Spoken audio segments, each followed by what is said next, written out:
Auzubillahiminash-shaytanir-rajim. Bismillahir-rahmanir-rahim. Today our topic is male reproductive system. अपना lecture start करने से पहले हम अपनी पढ़ाई की दुआ कर लेते हैं। रब्बिश्रह सदरी वयस्सिर ली अमरी वहलुल उक़दतम मिन लिसानी यफ़क़हू क़ौली। अल्लाहुम्मा रब्बि ज़िदनी इल्मा। मेल रिप्रोडक्टिव सिस्टम जो है ये डेवलपमेंटल बायोलॉजी को जब हम स्टार्ट करने लगते हैं तो हम सबसे पहले पढ़ते हैं गेमेटोजेनेसिस। ठीक है, गेमेटोजेनेसिस के बाद हम पढ़ते हैं उनकी फर्टिलाइजेशन के बाद नेक्स्ट हम क्लीवेज के बाद हम पढ़ते हैं डिफरेंशिएशन के बाद हम पढ़ते हैं ग्रोथ।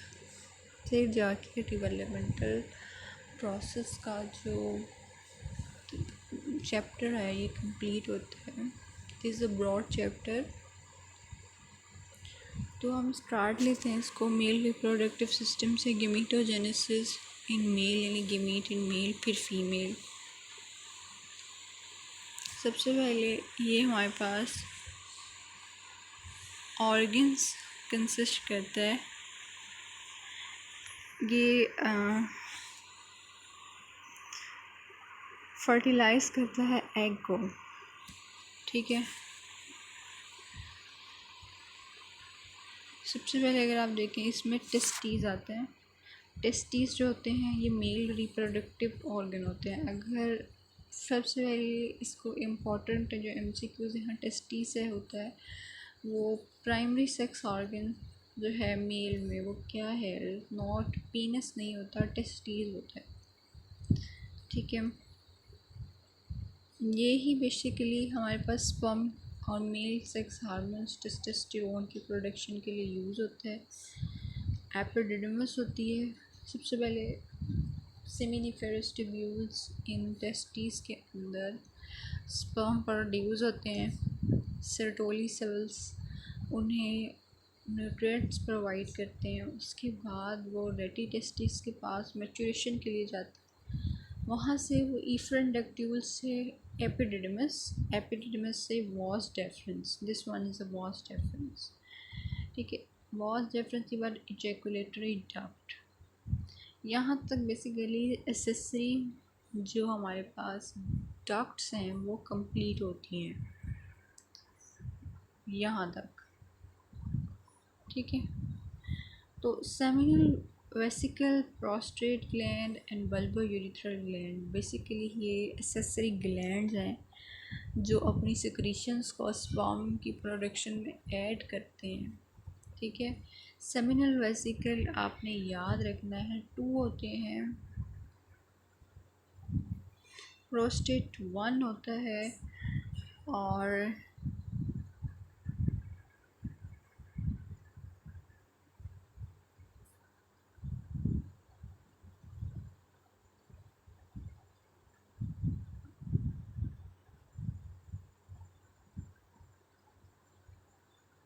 बल्बो यूरिथ्रल भी आपके पास 1 होता है। आपको जैसे नज़र आ रहा है कि बल्बो यूरिथ्रल ग्लैंड क्या करता है, लुब्रिकेट्स करता है, यानी लुब्रिकेटिंग सिक्रीशंस सक्रीट करता है स्पर्म प्रोडक्शन के दौरान, ताकि sperm lubricating as a medium के अंदर फीमेल ट्रैक के अंदर एंटर हो सके। ठीक है, और जो वजाइना के अंदर जो एसिडिटी ज़्यादा होती है उसको न्यूट्रलाइज कर सके। ठीक है, प्रोस्टेट ग्लैंड आपके पास a gland that produces an alkaline fluid that helps neutralizes acidic vaginal secretions, enhancing the survival of sperm. Prostate gland का काम आपको पता है कि अल्कलाइन सिक्रीशंस ऐड कर देना। एसिडिक होता है बेसिकली हमारे पास वेजाइनल सिक्रीशंस। ठीक है, वहाँ पे स्पर्म जाके एसिडिक इन्वायरमेंट में डिस्ट्रॉय हो सकते हैं। तो स्पर्म के साथ अपना कोई आर्मर भी तो होना चाहिए, तो वो वहाँ से एल्कलाइन जो फ्लूइड है वो प्रोस्टेट ग्लैंड उसको देते हैं कि ताकि वो एसिडिक एनवायरनमेंट ऑफ वजाइना में सर्वाइव कर सके।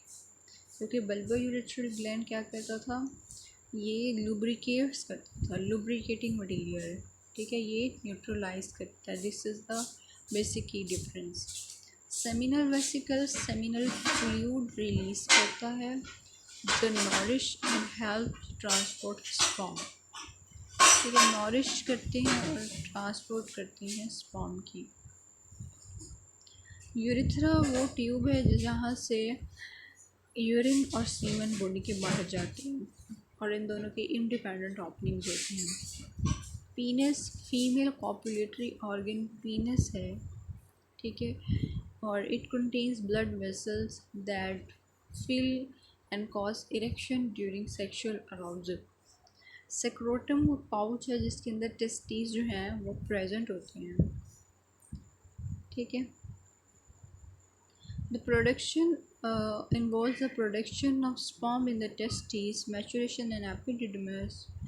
एपिडिडमस का जो काम होता है वो ट्रांसपोर्ट और स्टोरेज होता है, ठीक है। कुछ वक्त के लिए ये वास्ट डिफरेंस में भी स्टोर होते हैं। इजैकुलेशन के दौरान sperm and fluid seminal vesicle prostate gland and bulbourethral gland. अब जो प्रोस्टेट ग्लैंड होते हैं, सबसे पहले सेमिनल वेसिकल ग्लैंड जो होते हैं वो कहाँ अटैच होते हैं, इनके पाथवे पे। पाथवे पे कैसे अटैच होते हैं कि जो वास्ट डिफरेंस और बल्बोयूरेथ्रल ग्लैंड के दरमियान का जो रास्ता है वहाँ सेमिनल वेसिकल अटैच होते हैं, ठीक है। प्रोस्टेट ग्लैंड आपके पास below the urethra, below the urinary bladder. And bulbourethral gland जो होता है वो आपके पास bulbourethral gland at the junction of ejaculatory duct होता है। फिर इनको कुल मिला के स्पर्म्स और इसकी सेक्रेशंस को सीमन प्रोड्यूस होता है जो यूरिथ्रा से ऑर्गेज़म सेक्सुअल अराउजल के दौरान बॉडी से रिलीज़ हो जाता है। Sperms travels through ejaculatory duct and urethra to enter the female reproductive tract. Fertilization occurs when a sperm successfully penetrates the egg, leading to the formation of zygote. The male reproductive system plays a vital role in continuation of species through the production and delivery of sperm of fertilization. आपको पता है कि sperm का जो आपको structure है उसके पहले सबसे पहले आते हैं एक्रोसोम, एक्रोसोम के बाद हेड होते हैं, मिडल पीस के अंदर हेड, मिडल पीस के अंदर माइटोकॉन्ड्रिया सेंट्रियोल्स होते हैं, ठीक है। सबसे पहले एक्रोसिन एंजाइम अपनी ही स्पर्म की वॉल को रप्चर करेगा ताकि न्यूक्लियस एग के न्यूक्लियस के साथ अटैच हो सके, ठीक है। जो मिडल पीस होता है, मिडल पीस में साइटोप्लाज्म इस तरह अरेंज होते हैं, माइक्रोट्यूब्यूल्स की स्ट्रक्चर में उसको मेंचीट कहते हैं, ठीक है। और spirally coiled mitochondria in middle piece को निबर्किन कहते हैं। ये टर्म्स हैं बेसिकली जो आप लोग यहाँ से देख के नोट करके कॉपी पे लिख लें, ठीक है। नबर्किन, मेंचीट और लास्ट पोर्शन जो होता है स्पर्म की प्रोडक्शन में वो टेल का होता है जिसमें एक्सियल फिलामेंट होती है, ठीक है।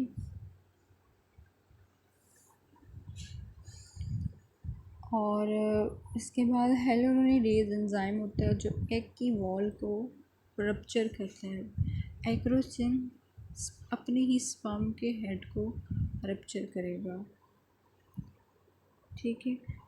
और स्पर्म के अंदर ऑलरेडी अपना एक माइटोकॉन्ड्रिया होता है जो इसको आगे जाने में हेल्प करेगा। अब हम आ जाते हैं फीमेल रिप्रोडक्टिव ऑर्गन्स पे। फीमेल रिप्रोडक्टिव ऑर्गन्स हमें पता है कि 2 pair of ovaries, 2 pair of oviducts, uterus, vagina, urethra, ठीक है, urethra cervix and urethra and Libya minora, Libya majora और वल्वा, ओके। एक मेंस्ट्रुअल साइकिल के दौरान हर मंथ एक ओवरी से एक एग रिलीज़ होता है जो फिलोपियन ट्यूब से ट्रैवल करता हुआ यूट्रस में आता है। अगर तो फर्टिलाइजेशन हो जाए,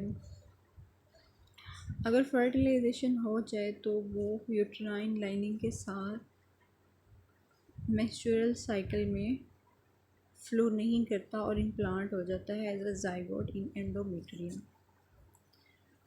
ठीक है, जैसे ही ग्राफिन फॉलिकल से ओवुलेशन के स्टेज पे ये बाहर निकलता है तो एस्ट्रोजन और प्रोजेस्टेरोन हार्मोन जो होते हैं ये एंडोमेट्रियम को बहुत ज़्यादा विस्कुलराइज करते हैं, जिसकी वजह से एक जो ब्लास्टोसिस्ट होता है वो जो zygote as the stage of blastocyst वो जाके इम्प्लांट हो जाता है एंडोमेट्रियम पे। ठीक है, एंडोमेट्रियम पे जाके वो अटैच होता है। वहाँ से पहले जो 3 मंथ्स ह्यूमन कोरियोनिक गोनेडोट्रोपिन, आपको पता है प्लेसेंटा इतनी जल्दी अराइज नहीं होता, पहले 3 मंथ्स ट्रोफोब्लास्ट सेल से ह्यूमन कोरियोनिक गोनेडोट्रोपिन रिलीज़ होते हैं और कॉर्पस ल्यूटियम को जो मेंटेन करते हैं, जो जिससे प्रोजेस्टेरोन निकलता है, that is to maintain pregnancy. उसके बाद ऑलरेडी 3 मंथ्स बाद प्लेसेंटा जो है वो डेवलप हो जाता है। जब प्लेसेंटा डेवलप होता है तो प्लेसेंटा डेवलप होता है तो उससे ऑलरेडी खुद प्रोजेस्टेरोन निकलता है जो कॉर्पस ल्यूटियम को मेंटेन करता है। ठीक है, दिस इज द रीज़न।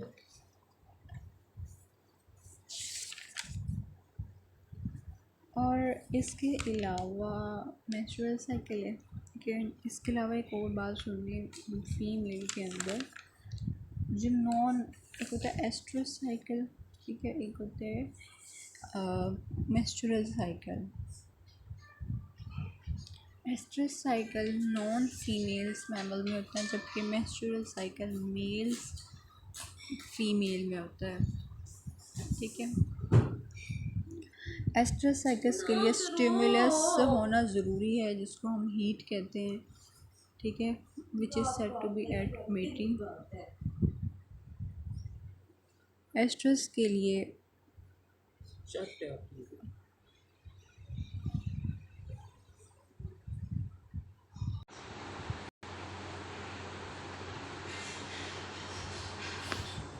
अब जो यहाँ पे टॉपिक आता है, ठीक है, वो आते हैं मेंस्ट्रुएशन। ठीक है, the shedding of uterine wall after no fertilization occur, no mating of sperm. The excess fluid is ejected out to the body in form of blood and debris is called menstrual cycle. 28 days cyclic होता है, 28 days के बाद ये दोबारा repeat होता है। ठीक है,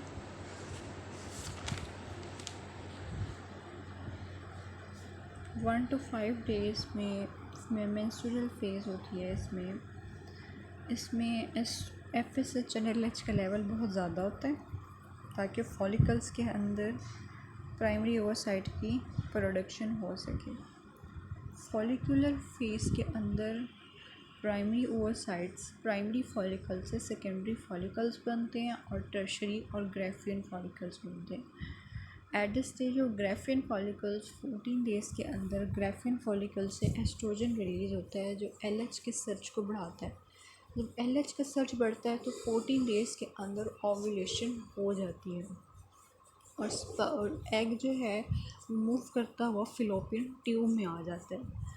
ल्यूटियल फेस के अंदर जो पीछे जो एग तो निकल गया फॉलिकल से, अब जो पीछे फॉलिकल्स है गई हैं वो कॉर्पस ल्यूटियम बनाती हैं, येलोइश ग्लैंडुलर स्ट्रक्चर। वहाँ से प्रोजेस्टेरोन रिलीज़ होता है जो फर्दर थिकनिंग करता है एंडोमेट्रियम की ताकि ब्लास्टोसिस्ट इम्प्लांट हो सके। Throughout the cycle, the hormones levels fluctuate, while estrogen dominating the first half and progesterone dominate the second. लेकिन बाज़ का फिज़िकल और इमोशनल स्ट्रेस की वजह से साइकिल जो होता है वो डिस्टर्ब भी हो सकता है। ठीक है, एक यहाँ पे आप और इंफॉर्मेशन ले लें।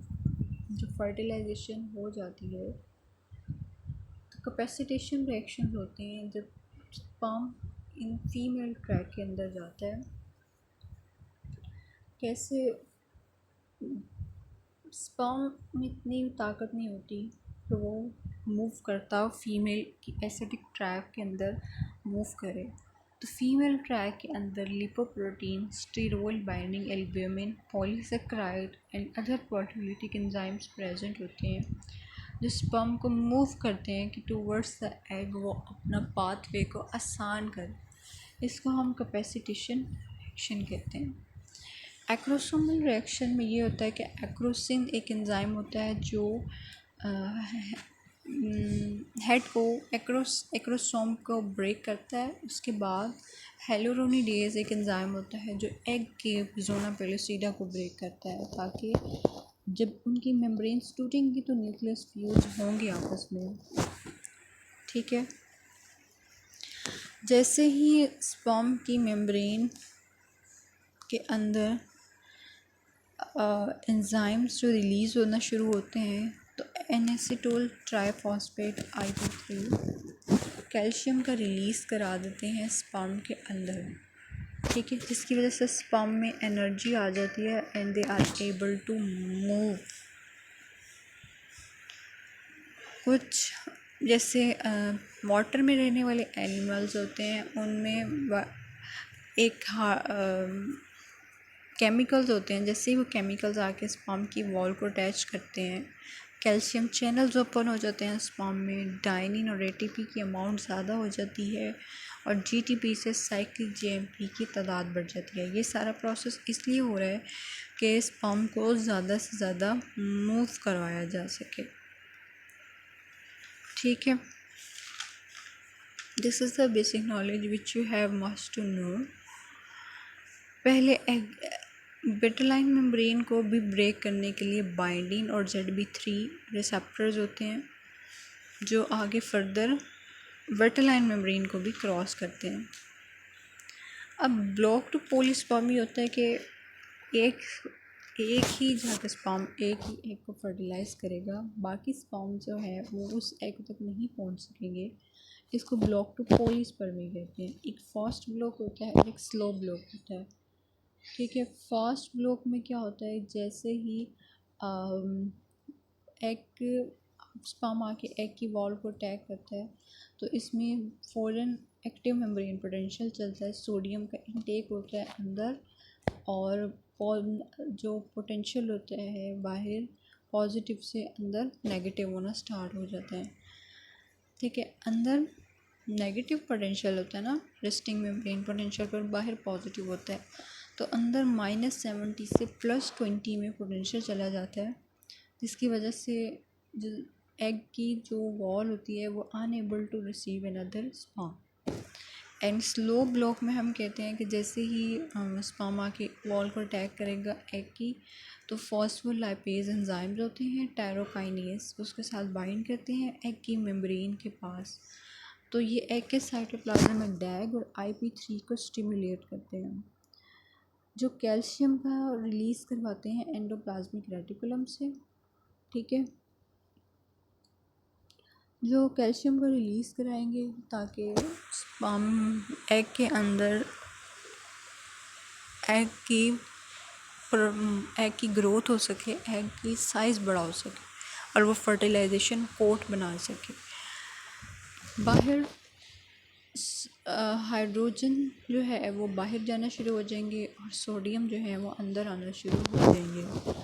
म्यूकोपॉलीसेकेराइड बढ़ जाएगा यानी वाटर की अब्जॉर्बेंस ज़्यादा हो जाएगी। UDX1 जो है वो कैटलाइज करेगा हाइड्रोजन पर ऑक्साइड को ताकि फर्टिलाइजेशन कोट बन सके। ठीक है, क्रोटिकल ग्रैन्यूल्स एग के अंदर और ज़्यादा हो जाएंगे।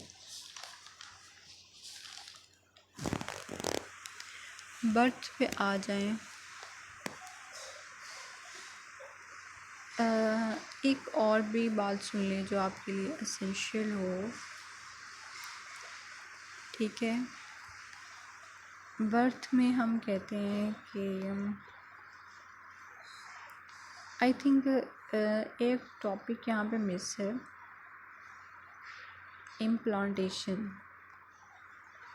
वो सुन लें आप, ठीक है, बुक से पढ़ लें और सुन लें। मैं आपको बता देती हूँ। जैसे ही ब्लास्टोसिस्ट आके अटैच हो जाता है एंडोमेट्रियम से, तो वो 2 लेयर्स में टूट जाता है, epiblast and hypoblast. Epiblast amnion बनाता है और हाइपोब्लास्ट यॉर्क सैक बनाता है। और जो एक्स्ट्रा जो साइड पे जो लेयर फ्लूइड होता है वो एक्स्ट्रा एम्ब्रियोनिक मेसोडर्म होता है, ठीक है। ट्रोफोब्लास्ट भी 2 में टूट जाते हैं, साइटोट्रोफोब्लास्ट एंड सिंसिशियोट्रोफोब्लास्ट। बाद में जो है वो एपीब्लास्ट से हमारे पास एक्टोडर्म रिलीज़ होती है, और एक्टोडर्म के कुछ सेल नीचे माइग्रेट करना शुरू करते हैं, तो वो एंडोडर्म और मेसोडर्म की प्रोडक्शन करते हैं।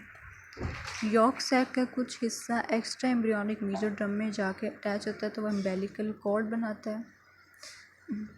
और जो एम्ब्रियो के गिर्द जो लेयर होती है उसको हम एमनियन कहते हैं। जो आउटर ओवरऑल जिसने पूरे स्ट्रक्चर्स को घेरा हुआ है, ओवरऑल जो बाहर होती है उसको हम कोरियन कहते हैं। और कोरियोनिक विलाई मदर के ब्लड वेसल्स के अंदर फिक्सेस होके प्लेसेंटा की फॉर्मेशन करती है, जिसके बाद एक्सचेंज ऑफ मटेरियल्स होते हैं,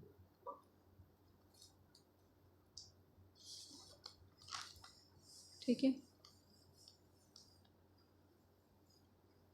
अब बर्थ के दौरान क्या होता है कि चाइल्ड के अपने हाइपोथैलेमस से कॉर्टिसोल रिलीजिंग फैक्टर स्टिमुलेट होते हैं, जो उसके एड्रीनल, जिसके पिट्यूटरी ग्लैंड को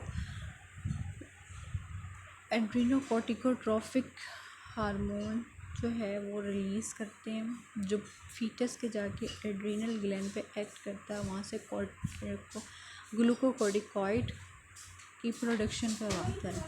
ग्लूकोकॉर्टिकॉइड्स मदर के पास जब मदर की वॉल में, मदर के सर्कुलेशन में एंटर होता है, तो प्रोजेस्टेरोन के लेवल को कम करता है, प्रोस्टाग्लैंडिन्स को बढ़ाता है। आपको पता है कि प्रोजेस्टेरोन ने तो प्रेगनेंसी मेंटेन की थी, तो जब प्रोजेस्टेरोन की लेवल ही कम हो जाएगा तो एज सच क्या होगा कि प्रेगनेंसी ख़त्म होना शुरू हो जाएगी, और ऑक्सीटोसिन के रिसेप्टर्स जो हैं वो पोस्टीरियर पिट्यूटरी से मायोमेट्रियम पे आके अटैच होना शुरू हो जाएंगे, जिसकी वजह से कॉन्ट्रैक्शन जो है वो यूट्रस की स्टार्ट हो जाएगी और बेबी एक्सपेल हो जाएगा बॉडी से बाहर। लैक्टेशन प्रोसेस ये होता है कि ड्यूरिंग जब 3 मंथ्स हो जाते हैं फीटस को, तो luteotrophic hormone from mother's pituitary and human placental lactogen mammary gland की प्रोडक्शन करते हैं टू प्रोड्यूस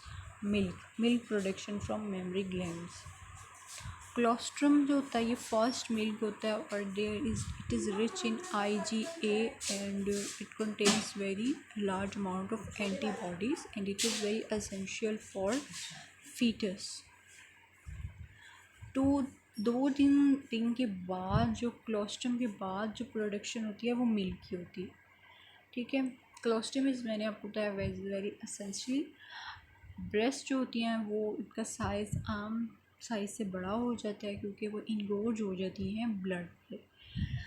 जैसे ही बेबी सक करता है, अपना जो उसका स्लाइवा होता है, जैसे ही वो निपल के साथ अटैच होता है, तो it determines which type of antibodies and which type of nutrients the fetus required from mother, the suckling process। Breast feeding होती है, और आपको पता है कि आर्टिफिशियल फीडिंग भी होती है। अगर क्लीवेज और इसकी टाइप्स की हम बात करें, तो क्लीवेज आपको पता है कि माइटोटिकली डिवीजन है, ब्लास्टोसिस से गैस्ट्रूला बना, ठीक है। मोरूला पहले बना, फिर ब्लास्टूला, फिर देन गैस्ट्रूला। परफेक्ट क्लीवेज जो होती है उसमें स्मूथ और प्लेन्स होते हैं, गुड क्लीवेज होनी चाहिए, डिस्टिंक्ट होनी चाहिए, indistinct and conchoidal cleavage. Conchoidal cleavage obsidians and volcanic glass में होती है। इसमें शेल एग फ्रैक्चर्स हो जाते हैं। फ्रैक्चर किस अगर क्लीवेज के दौरान कोई सेल के ऊपर चोट आ जाए या कोई एनिमल के ऊपर कोई इंजरी आ जाए ड्यू टू इन्वायरमेंटल स्टिमुलस या अदर फिजिकल स्टिमुलस, तो उसे फ्रैक्चर कहते हैं। ठीक है, क्लीवेज एंड इसकी टाइप्स हम देखें बायोलॉजी के टर्म से। होलोब्लास्टिक क्लीवेज में होता है कि कंप्लीट पूरा साइटोप्लाज्म एग के साथ डिवाइड करेगा और इसमें यॉक जो होती है वो बिल्कुल माइन्यूट होती है या नहीं होती। ठीक है, रेडियल होलोब्लास्टिक में आपको पता है रेडियल क्लीवेज किस में होती है, ड्यूटेरोस्टोम्स में होती है। स्पाइरल आपको पता है प्रोटीरोस्टोम्स में होती है। और इसके अलावा जो रोटेशनल होती है वो आप यहाँ मेंशन कर लें, वो मैमल्स में होती है। और बायलेटरल होलोब्लास्टिक व ट्यूनिकेट्स में होती है। मीरोब्लास्टिक में एज होलोब्लास्टिक से मीरोब्लास्टिक में यॉक की अमाउंट बहुत ज़्यादा होती है। जब यॉक की अमाउंट बहुत ज़्यादा होगी तो जो साइटोप्लाज्म है वो एक छोटी सी प्लेस पे श्रिंक करेगा और वहीं पे सेल डिवाइड करेगा। ठीक है, सुपरफिशियल क्लीवेज बर्ड्स में होती है जिसमें एक डिस्क की तरह के ऊपर सिर्फ क्लीवेज होती है। ठीक है, डिस्क फॉर्म में। सुपर डिस्कॉइडल क्लीवेज भी सुपरफिशियल मीरोब्लास्टिक क्लीवेज की टाइप होती है, कॉमन होती है दोनों ये बर्ड्स में। ठीक है, एक और होती है वो सेंट्रोलिसिथल होती है, वो इंसेक्ट्स में होती है। ठीक है, और इसके अलावा बायलेटरल मीरोब्लास्टिक भी होती है जो सेफेलोपोड्स में होती है। गैस्ट्रुलेशन एंड ब्लास्टोपोर आपको पता है, मैंने आपको अभी बताया है कि एक्टोडर्म बनती है, मेसोडर्म बनती है, एंडोडर्म बनती है। एंडोडर्म और एक्टोडर्म में आपने फिर तक ये याद रखना है एड्रिनल मेड्यूला एक्टोडर्म से बनता है, एड्रिनल कॉर्टेक्स एंडोडर्म से बनता है।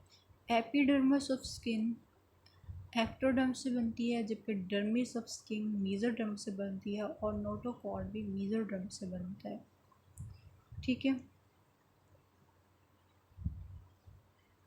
ब्लॉक टू पॉलीस्पर्मी मैंने आपको अभी बताया ऊपर कि एक स्पर्म जाके ही एक एग को फर्टिलाइज़ कर सकेगा, बाकी स्पर्म जो हैं वो नहीं उसको फर्टिलाइज़ कर सकेंगे क्योंकि आपको पता है मिलियंस ऑफ स्पर्म एंटर होते हैं फीमेल ट्रैक के अंदर।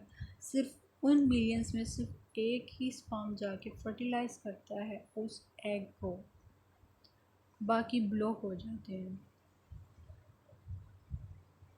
ठीक है, इसके अलावा कुछ एक्स्ट्रा इंफॉर्मेशन जो हैं वो मैं आपको बता देती हूँ, वो आप लिख लें। ठीक है, ब्लास्टूला जब स्टेज पर होता है तो ब्लास्टूला की भी टाइप्स होती हैं। स्टीरियोब्लास्टूला, ठीक है, स्टीरियोब्लास्टूला में साइज़ जो होता है ब्लास्टोमियर्स का वो बहुत बड़ा होता है और रिड्यूस हो जाती है ब्लास्टोसील। ट्रू ब्लास्टूला में ठीक होता है, नॉर्मल साइज़ के ब्लास्टोमियर्स होते हैं और ब्लास्टोसील भी प्रॉपर होती है। डिस्कोब्लास्टूला में एपिब्लास्ट ऊपर बनती है और हाइपोब्लास्ट उसके नीचे बनती है और दरमियान में यॉक सैक होता है, डिस्क की शेप होती है। सुपरफिशियल इंसेक्ट्स में होती है। ठीक है, सेंट्रोलिसिथल एग्स में इसमें सिंसिशियम की प्रोडक्शन होती है। स्टोमोब्लास्टूला में माइक्रो यॉक बनती है और बाद में ये इन्वर्टेड होके ब्लास्टूला की फॉर्मेशन करती हैं और ये साइकोन में होती हैं। ब्लास्टोसिस्ट आप वेल नोन है, ये ह्यूमंस में होती है जिसमें इनर सेल मास की प्रोडक्शन होती है। ब्लास्टोसील जो होती है वो नहीं बनती ह्यूमंस में, जबकि ब्लास्टोसिस्ट बनती है।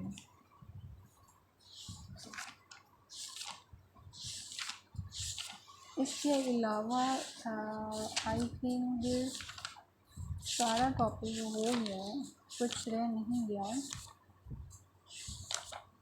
चिक में बस ये होता है कि उसमें हेंसन नोड होती है।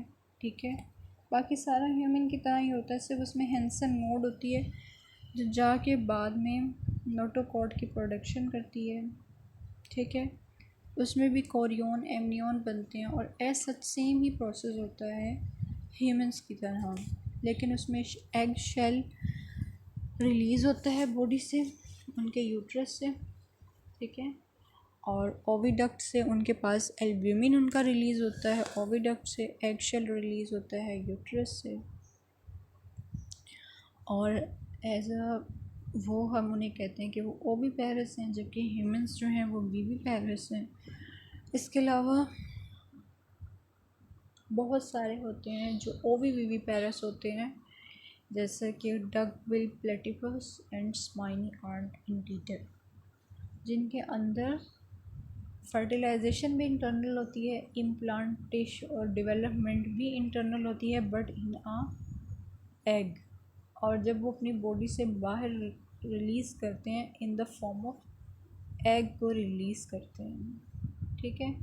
Thank you so much, hope so आपको इंशाल्लाह आज का लेक्चर समझ आ गया, और नेक्स्ट जो सीरीज़ है वो जेनेटिक्स है, इंशाल्लाह ताला उसके भी लेक्चर मैं आप लोगों को प्रोवाइड कर दूँगी।